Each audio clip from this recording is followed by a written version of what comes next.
Ya. Singkat, padat, ya. Ya. Oke. Boleh Bu ya? Ya, silakan. Oke Ibu-ibu, setelah tadi kemarin kita bahas tentang kasus Nina yang tidak mau sekolah, ya. Kemudian tanggapannya sudah sebagai orang tua. Nah sekarang saya akan tanyakan kepada ibu-ibu semua, tanggapan sebagai masyarakat jika menghadapi anak yang tidak mau sekolah seperti kasus Nina, apa yang akan ibu-ibu tanggapi sebagai masyarakat? Nah, silakan. Ya, memberikan motivasi. Ya, memberikan motivasi pada anak. Oke, selanjutnya apa lagi? Selanjutnya Membujuk supaya ada sekolah. membujuk supaya rajin sekolah. Oh gitu ya, dibujuk. Oke. Apalagi? Apalagi? Memberikan pendekatan pada anak. Memberikan Pendekatan pada anak kunaon alim sekolah gitu. Iya. Jadi ini ya, memberikan pendekatan apa yang menyebabkan dia tidak mau sekolah. Nah, itu adalah tanggapan dari ibu-ibu sebagai masyarakat, ya, sebagai masyarakat ketika menghadapi anak yang tidak mau sekolah yang telah dicontohkan dari cerita Nina. Nah, ibu-ibu semua, ya, ada sebuah kisah, ya. Saya akan di sini akan memutarkan sebuah film, ya, kisah dari Aksa dan Geni, ya, kisah dari Aksa dan Geni ini, ya,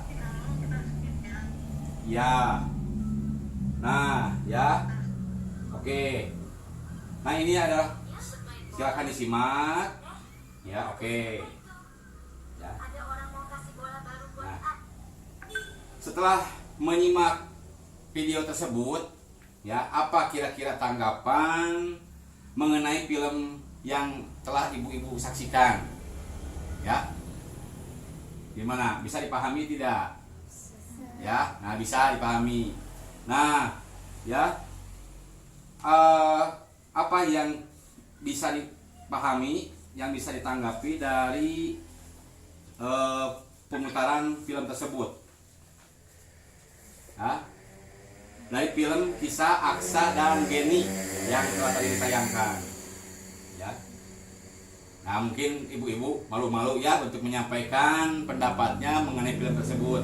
Nah, sedikit akan saya jelaskan, ya, bahwa pesan dari film tersebut itu adalah mengenai, ya, anak. Intinya pesan film yang harus dilakukan anak dalam pencegahan kekerasan seksual, ya. Jadi ada beberapa kesimpulan yang dapat kita ambil dari pemutaran film tersebut. Yang pertama, bagi ibu-ibu, ya, terhadap anaknya, hati-hati kepada orang yang mendekati. Jadi intinya kepada anak itu kita harus memberikan memberikan pemahaman, kemudian diberikan supaya anak itu ketika menghadapi orang lain yang tidak dikenal, ya, hati-hati kepada orang yang mendekati atau menegur dan memberikan sesuatu yang tidak dikenal. Jadi kayak baru dake gitunya, bisi ayah anu terkenal, kade hati-hati ulah sagawaya. Nah gitunya.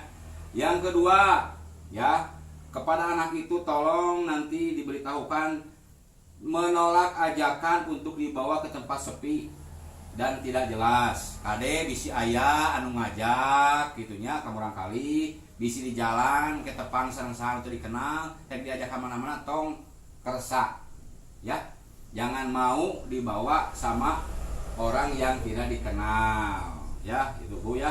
Yang ketiga, tolak jika ada orang yang mau mencium, ya, meraba-raba, memegang dada, perut, celana, rok, atau memeluk-meluk badan tanpa ada orang tua, ya. Jadi jangan sampai anak itu ketika ada orang seperti itu mau, ya, jadi kaborang kali teh kade bisi aya anu nyabak, bisi aya anu meluk, bisi anu tong kersa upami teh aya mamah gitu nya. Nah gitu bunya ya.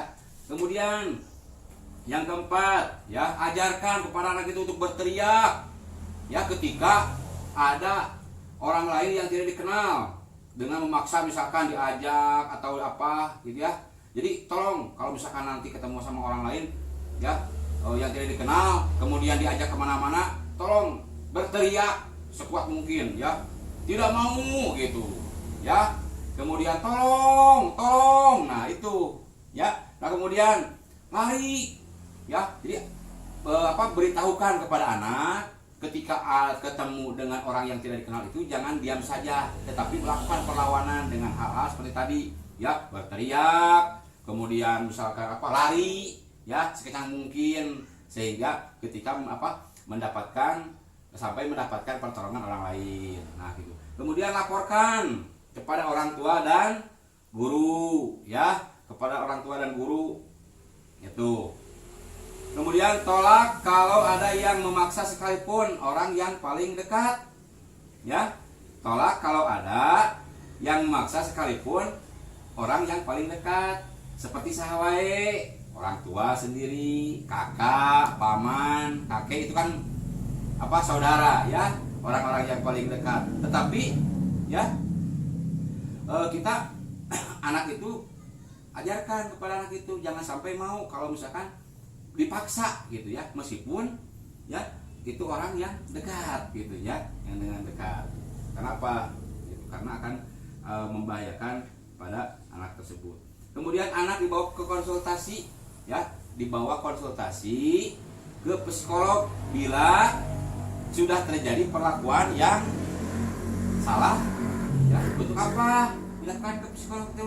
Untuk dilakukan pemulihan ya, untuk dilakukan pemulihan supaya anak itu bisa sehat kembali seperti semula ya. Ingat kalau misalkan ada sesuai dengan yang tadi kita saksikan dalam film ini, ketika ada pengaduan berkaitan dengan kekerasan pada anak itu bisa menghubungi polisi ya. Sudah ada tadi ya, nomornya sudah tertera di sana gitu. Nah, selanjutnya ibu-ibu ya, dari kesimpulan pada pertemuan ini ya, kita bisa melihat ya, dirangkum ini dalam sebuah flip chart ya. Nah ini ibu-ibu bisa dibaca ini ya, setelah saya sediakan di sini. Nah ya Bu, kita skip aja ya, flip chartnya bisa kita pelajari bersama. ya. Saya udah menangkap bagaimana materi pembelajaran yang disampaikan oleh Pak Taufik. Ya. Atur nuhun ya untuk semuanya ya. Ya. Pak Taufik, oke, sudah berakhir, ditutup dengan pembacaan flip chart ya. Ya, Bu. Pembacaan flip chart 12. Ya.